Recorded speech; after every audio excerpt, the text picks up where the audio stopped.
ವಿಜ್ಞಾನಕ್ಕೆ ಸಂಬಂಧಪಟ್ಟ ವಿವಿಧ ಮಾದರಿಗಳು, ಪ್ರಯೋಗಗಳು, ಚಟುವಟಿಕೆಗಳು ಮಕ್ಕಳಲ್ಲಿ ವೈಜ್ಞಾನಿಕ ಮನೋಭಾವ ಬೆಳೆಸುವ ಜೊತೆಗೆ ಸಂಶೋಧನಾ ಪ್ರವೃತ್ತಿಯನ್ನು ಹುಟ್ಟುಹಾಕುತ್ತೆ ಅಂತ ಕ್ಷೇತ್ರ ಶಿಕ್ಷಣಾಧಿಕಾರಿ ಕೃಷ್ಣಪ್ಪ ಅಭಿಪ್ರಾಯಪಟ್ಟರು. ಒಎಲ್ವಿ ವಿದ್ಯಾಸಂಸ್ಥೆಯಲ್ಲಿ ಗುರುವಾರ ಏರ್ಪಡಿಸಿದ್ದ ವಿಜ್ಞಾನ ವಸ್ತು ಪ್ರದರ್ಶನಕ್ಕೆ ಚಾಲನೆ ನೀಡಿ ಶಾಲಾ ವತಿಯಿಂದ ನೀಡಲಾದ ಸನ್ಮಾನವನ್ನು ಸ್ವೀಕರಿಸಿ ಅವರು ಮಾತನಾಡಿದರು.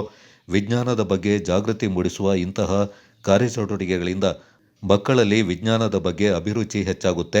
ಶಾಲೆಗಳಲ್ಲಿ ಕಲಿಕೆಗೆ ಪೂರಕವಾದ ವಾತಾವರಣ, ಗುಣಾತ್ಮಕ ಶಿಕ್ಷಣ ದೊರೆತಾಗ ಮಾತ್ರ ಶಾಲೆಯ ಮೇಲೆ ಪೋಷಕರಿಗೂ ಅಭಿಮಾನ ಮೂಡುತ್ತೆ. ವಿಶ್ವದಾದ್ಯಂತ ಇರುವ ರಾಷ್ಟ್ರಗಳಲ್ಲಿ ಭಾರತ ದೇಶದ ಯುವಶಕ್ತಿಯೇ 56% ಈ ನಿಟ್ಟಿನಲ್ಲಿ ಪ್ರತಿಯೊಬ್ಬ ವಿದ್ಯಾರ್ಥಿಯೂ ದೇಶದ ಆಸ್ತಿಯಾಗಬೇಕೆಂದರು.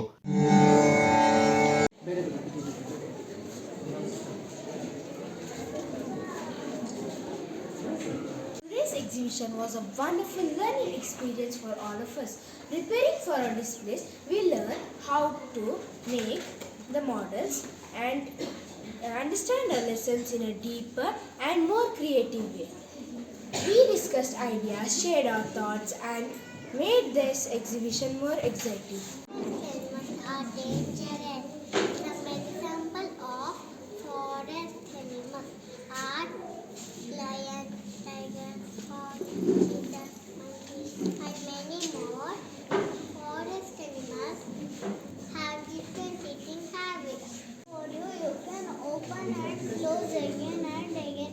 The book uses knowledge. Go on reading books.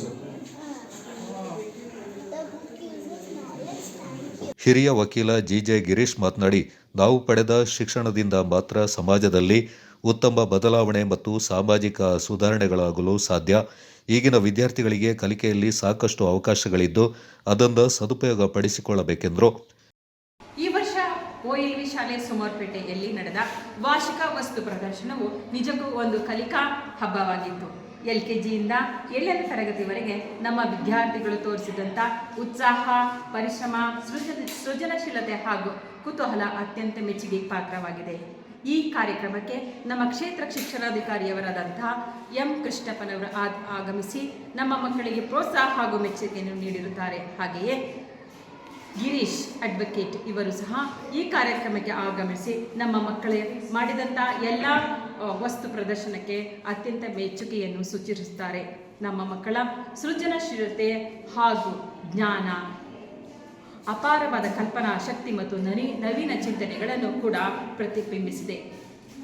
ನಮ್ಮ ಸೃಜನಶೀಲತೆ ಹಾಗೂ ಹರ್ಷಭರಿತ ಮುಖ್ಯೋಪಾಧ್ಯಾಯಿನಿಯವರಾದ ಸಿಸ್ಟರ್ ನಿರ್ಮಲಾ ಅವರಿಗೆ ಹೃತ್ಪೂರ್ವಕ ವಂದನೆಗಳು. ಅವರ ಅದ್ಭುತ ಮಾರ್ಗದರ್ಶನ, ನಿರಂತರ ಪ್ರೋತ್ಸಾಹ ಹಾಗೂ ಸಹಕಾರವೇ ಈ ಕಾರ್ಯಕ್ರಮವನ್ನು ವಿಶೇಷವಾಗಿಸಿದೆ. ಅವರ ಪ್ರೇರಣಾ ಶಕ್ತಿಗೆ ವಿಶೇಷವಾಗಿ ಹ್ಯಾಟ್ಸ್ ಆಫ್.